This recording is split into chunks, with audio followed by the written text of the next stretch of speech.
రూపాయికి బియ్యమా, అది ఉత్త బియ్యమా కాదు. ఆ బియ్యమన్ని కూడా 6 రూపాయలు లారీలకు లారీలు మహారాష్ట్ర అద్దు దాటి 30 రూపాయల కిలో అమ్ముకుంటున్నారు.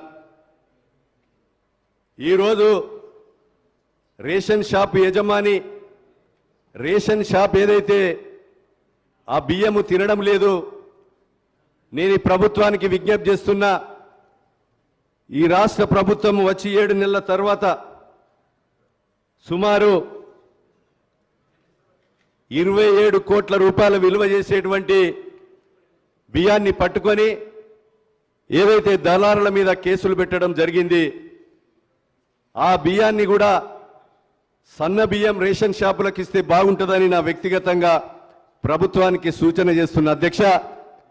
దానివల్ల ఈరోజు రాష్ట్ర ప్రజానికం రాష్ట్ర ప్రభుత్వం ఇచ్చేటువంటి రేషన్ బియ్యం వాడుకొని వినియోగం